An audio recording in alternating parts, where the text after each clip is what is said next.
we are back to my favorite bench, which has seen bitter days. But I wanted to explain, this is part of what we do on the farm.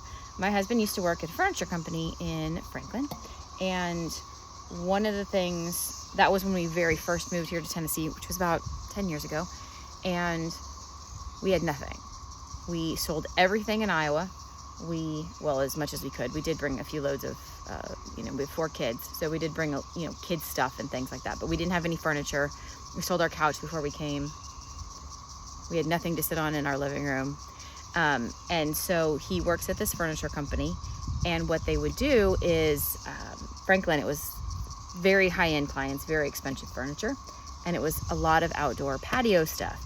So a lot of times what would happen is the stuff would go through a season of summer, then winter, then they would come out in spring and they would say, oh, it's got a rip in it, it's got a hole in it.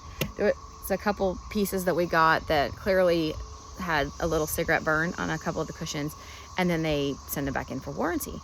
So what they do is the shop would write them off for warranty, and then they would throw them away. And so they would put them out back by the dumpster, and my husband's like, yeah, I'll take that home. And so there was a couple times he even borrowed the work truck and he brought us home. So this is one of the benches that came. This round table over there is one of the ones that came. We had a whole, anyway, our set in the living room forever was a metal set with like outdoor cushions on it, because that's all we had. So that's what we did. We are very much a farm that kind of puts stuff together as we can. And when I get my new house, cross all of our fingers, when I get our new house, I will buy a new couch. But until then, this is my tree that I was under last night, and this is our view from last night. My children like to buy, they buy go-karts. They're mechanically inclined, so they buy go-karts. And what else do we have here?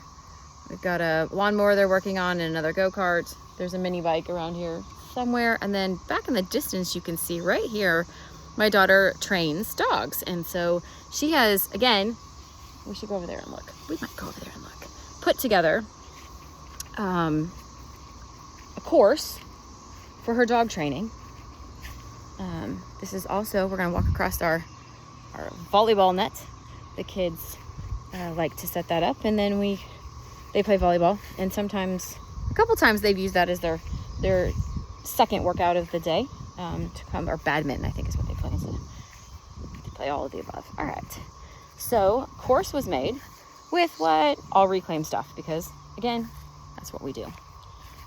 So this is just all old wood. This right here, oops, that one, we did a chicken, I think I'll see if I have some pictures of it. It's a big area, and we put the chickens in it, and then we started kind of dumping all of our compost in the center, in a ring, and then the chickens would jump in it, they would scratch, they would eat, they would make the compost. And so these are the chicken ladders that we made to get the chickens into the compost ring. It worked really well. Bricks, a friend of ours, is moving to Texas. We're gonna miss her very, very much. And she had a bunch of bricks left over. And so we took bricks here, and we have one of the children in the house sleeps, has an air mattress on top of her horrible bed. And so it actually pops. You know, they don't last long, and we've been here a couple years. So when it pops, we reuse them. So she put that over a pallet. So now that there's like a rubber mat kind of over the pallet, these blue containers we got from actually a guy locally, Marketplace. I probably think that they were $10 a piece maybe. And we got them so that we could even store water in them if we needed to. And they make a really great, her dog is not very big yet. Put a little board across it. Again, over here, more bricks, more boards. And then we have a roll of wire right here at the moment that has another board on it. It's like a little makeshift teeter-totter, because that's what we do. So we have some more go-kart pieces and a lawnmower pieces and stuff like that. But that's what, it's kind of how we roll here on this. So right now we have the tree line. Just inside the tree line is our border. That's our road, one-lane road coming in. And then they just moved all of our chickens this morning, dog cages. And then this is our greenhouse, clear back there. I don't know if you can see my child. Right up there, he's moving pigs. That's another of the, way past there is a border. Neighbors are here. And so that's what we've come to. Figure out what this weed is called. Might do that today. Just got done with our morning, my first morning workout. The children have been doing really good about going out and all walking at, gosh, I don't know, 5 o'clock in the morning, I think is when they get up. I will say no thank you, but that's also because I finished my second workout at 11:45 last night. Not cutting it close at all, am I? But so far, I think everybody's pretty much on point.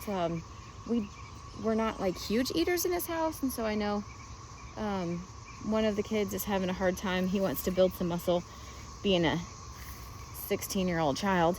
But the app that we're using is saying that he needs more protein, and he said to me last night, and it was 10 o'clock, and he said, I just have such a problem. I'm supposed to have 45 more grams of protein, and I don't know what to eat.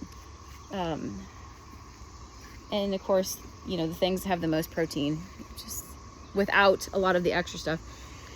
Things like eggs, even meat, you know, is going to have a little bit of extra fat with it. And he didn't want any extra fat. He just wanted the protein. So I was like, well, you got eggs. It's about what you got. So he has already decided today he was going to plan ahead a little bit better so that he's not eating so late at night. And we're going on. So beginning of day 5, now I get to go work. I get to go sew.